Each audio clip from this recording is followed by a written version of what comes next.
양봉 거래량이 상당히 많이 나왔음을 볼 수 있습니다. 이는 곧 보시다시피 거대한 가격 상승으로 연결되며 수많은 졸업자들을 배출해냈었습니다. 그런데 들어온 물량이 굉장히 많은 것에 비해 나간 물량은 상대적으로 많이 적습니다.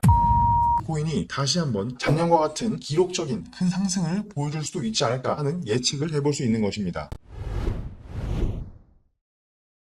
안녕하십니까. 코인일보의 도지킴 인사드립니다. 5월 30일 월요일 오늘의 암호화폐 브리핑 시작하겠습니다. 먼저 비트코인의 가격은 업비트 기준 원화로 약 3,730만원, 달러로는 약 29,400달러 부근에 머물러 있습니다. 시가총액 2위의 이더리움은 원화로 약 230만원에 머물러 있습니다. 지난 주말부터 미국 증시와의 디커플링을 보였던 비트코인이 소폭의 상승세를 이어가고 있습니다. 앞서 지난 주말 비트코인은 미국 증시가 일제히 급등했음에도 하락하면서 디커플링이 시작됐다는 우려 혹은 누군가에게는 기대를 낳았습니다. 이는 테라 사태 이후 암호화폐가 위험한 자산이라는 인식이 넓게 퍼졌고 이후 반등 모멘텀조차 찾지 못하고 계속해서 큰 하락을 이어가는 비트코인 때문이라고 볼 수 있겠습니다. 더군다나 현재 소폭의 상승세를 보여주고 있기는 하지만 하락폭에 비하면 그 양이 굉장히 미미하기 때문에 언제든지 추가적인 하락이 있을 수 있겠다는 불안감이 팽배하여 지금의 상승세가 언제까지 이어질지 예측하기도 어려운 상황입니다. 하지만 장기적인 관점 또 중기적인 관점과 단기적인 관점에서 각각 암호화폐 시장을 바라본다면 전부 다른 그림이 나옵니다. 시장이 이렇게 불안하더라도 오히려 통찰력 있는 관점과 센스 있는 차트 해석 능력을 갖추고 시장을 멀리 바라볼 줄도 아는 현명한 투자자라면 단기적인 투자로도 얼마든지 이러한 시장에서도 단기간 내에 수익을 볼 수 있고 장기적인 투자로 이른바 망치 매매에 성공하여 수익을 보는 사람도 얼마든지 있을 수 있습니다. 저희 코인일보에서는 주로 단기적인 관점에서 바라볼 때 손익비가 괜찮아 보이는 몇몇 코인들을 간단히 소개해드리곤 했습니다만 오늘은 단기적이라기보단 다소 중기적인 관점까지 내다볼 때 손익비가 괜찮아 보이는 코인들 중 한 가지에 대해 간략히 소개해드리려 합니다. 차트와 함께 보시겠습니다. 바로 엑시 인피니티 코인입니다. 엑시 인피니티 코인은 시가총액이 2조 원이 채 되지 않는 속칭 메이저 코인이라 불리기엔 다소 작은 사이즈의 코인입니다만 작년 가을쯤 어마어마한 상승을 지속적으로 계속 이어가줌으로써 시장에 많은 관심을 한몸에 받았던 코인입니다. 일봉으로 볼 때 하락 추세를 이어가고 있는 것도 분명해 보이고 당장으로선 그다지 큰 메리트를 찾아보기는 어려워 보입니다. 하지만 집중해야 할 지점은 바로 거래량입니다. 작년 여름부터 가을까지 양봉 거래량이 상당히 많이 나왔음을 볼 수 있습니다. 이는 곧 보시다시피 거대한 가격 상승으로 연결되며 수많은 졸업자들을 배출해냈었습니다. 그런데 들어온 물량이 굉장히 많은 것에 비해 나간 물량은 상대적으로 많이 적습니다. 사람들이 아직 다 털고 나가지 않았다고 해석해 볼 수가 있는 것입니다. 그 말은 즉 언제가 될지 정확한 예측은 불가능하지만 그리고 지금은 여전히 하락세를 이어가고 있지만 시장의 유동성이 다시 돌기 시작할 때 엑시 인피니티 코인이 다시 한번 작년과 같은 기록적인 큰 상승을 보여줄 수도 있지 않을까 하는 예측을 해볼 수 있는 것입니다. 하지만 시장 상황이란 언제나 그렇듯 변동성도 상당히 크고 또 자신의 투자에 그 누구도 대신 책임을 져주지 않기에 더더욱 신중히 접근해야 하는 것입니다. 그렇기에 시장을 더더욱 멀리 볼 줄 알고 리스크 관리와 동시에 손익비가 좋은 코인들로 지속적인 수익을 이어드리는 저희 코인일보로 연락을 주시어 안전한 투자를 이어가시기 바랍니다. 영상 하단 더보기에 링크로 연락을 주시면 자세한 안내와 상담까지 무료로 진행해드리고 있습니다. 또한 카카오톡 오픈 채팅에 코인일보를 검색하셔서 연락을 주실 수도 있습니다만 가장 상단에 뜨는 세 가지의 채팅방만이 저희 진짜 코인일보임을 꼭 기억하시고 연락을 주셔서 여러 사칭 업체들로 인한 피해를 미연에 방지하시기를 당부드리겠습니다. 암호화폐 브리핑 시작하겠습니다. 첫 소식은 다소 긍정적인 뉴스입니다. 비트코인의 채굴 난이도가 10개월 만에 최대폭으로 감소했습니다. 암호화폐 전문 매체인 비트코인닷컴은 현지 시간 26일 비트코인 난이도 조정 알고리즘이 감소함에 따라 앞으로 2주 동안 비트코인 채굴이 4.33% 쉬워졌다고 밝혔습니다. 이는 2021년 7월 17일 난이도가 4.81% 하락한 이후 가장 큰 비트코인 채굴 난이도 하락입니다. 다음 소식입니다. 얼마 전 전해드린 비트코인을 받고 간첩 행위를 하다 적발된 국군 현역 장교 A씨에 대한 후속 기사입니다. 육군 대위인 A씨는 기밀 자료 중 하나인 북한 수뇌부 제거 작전 부대의 계획을 이미 북측에 넘긴 것으로 드러났습니다. 군 검찰에 따르면 A씨는 약 4,800만원 가량의 비트코인을 받고 이 같은 간첩 행위를 벌인 것으로 밝혀졌습니다. A씨는 북한 수뇌부 제거 작전을 수행하는 특전사령부 소속으로 A씨에게 접근한 북한 공작원은 당초 여단 작전 계획과 대대 작전 계획을 요구했지만 A씨는 자신이 접근할 수 있는 지역대 작전 계획을 전송한 것으로 조사됐습니다. 해당 작전 계획은 군사 2급 비밀에 해당합니다. 이에 그치지 않고 A씨는 한국군 합동지휘통제체계 해킹을 위한 장비를 설치하는 지령을 이행하다 적발돼 미수에 그치기도 했습니다. A씨는 이 모든 접선을 하는데 텔레그램 메신저를 주고받은 것으로 드러났습니다. 밝혔습니다. 군 당국은 향후 유사 살해 방지를 위해 보안 대책을 마련하겠다는 방침입니다. 다음 뉴스입니다. 간첩행위는 아니지만 암호화폐를 이용해 간첩행위만큼이나 못된 짓을 한 일당이 붙잡혔습니다. 암호화폐를 발행하여 거래소에 상장시킨 뒤 인위적으로 시세를 올려 고점에서 전부 매도하여 차익을 챙긴 일당이 경찰에 적발된 것입니다. 인위적인 주가 시세 조종은 자본시장법 위반에 해당하지만 암호화폐 시장에선 별도 처벌 규정이 없어 이들에겐 사기 혐의가 적용됐습니다. 이들은 매일 수만 회에 걸친 자전, 통정 거래로 시세를 10% 이상 상승시키고 시세 조종이 끝나면 자신들이 정한 금액에 따라 리딩방 투자자들에게 암호화폐를 매도하고 곧바로 약 3% 상승한 금액으로 이를 다시 매수하여 일정 수익을 보장하는 방식으로 투자자를 유인한 것으로 밝혀졌습니다. 경찰 관계자는 투자금을 몇 배로 불려준다, 손실 시 원금을 보장해준다는 문구를 쓴다면 사기 가능성이 훨씬 높다고 말했습니다. 다음 뉴스입니다. 국내 5대 거래소인 업비트, 빗썸, 코인원, 코빗, 고팍스가 속칭 이번 루나 폭락 사태와 같은 코인 시장의 큰 충격에 대비해 공동 대응 협의체 구성을 논의하고 있습니다. 거래소들은 루나처럼 문제가 된 코인을 유의 종목으로 지정하거나 최악의 경우 상장을 폐지할 때 그 시점을 맞추거나 관련 공지를 공동으로 내는 방안 등을 검토하는 것으로 알려졌습니다. 거래소뿐만 아니라 여러 관련 단체들에서도 이번 사태와 같은 비극을 막기 위한 갖가지 대책들이 시급해 보입니다. 다음 뉴스입니다. 비트코인이 통화 긴축 정책이 중단되는 순간 반등할 것이라는 낙관적인 분석이 나왔습니다. 5월에 들어선 이후로 미미한 상승만 가끔 보여줄 뿐 지속적으로 큰 하락을 이어가고 있는 비트코인에 대하여 갤럭시 디지털 최고 경영자인 노보그라치가 트위터를 통해 연준 긴축이 중단되면 좋은 프로젝트들이 나타날 것이고 암호화폐 시장은 사라지지 않을 것이라고 전망했습니다. 이어 혁신적 기술과 변화를 만드는 일이 쉬운 것이 아니라고 덧붙이며 현재 우리는 연준이 초래한 자산 버블 붕괴에 적응하는 과정 중에 있다고 밝혔습니다. 이후 추가 하락의 가능성에 대해서도 언급하며 섣불리 저가 매수에 나서는 것에 대해서도 경고했습니다. 과연 노보그라치의 말대로 비트코인이 반등에 성공해 줄지 지속적으로 암호화폐 브리핑 이어가도록 하겠습니다. 지금까지 코인일보의 도지킴이었습니다. 감사합니다.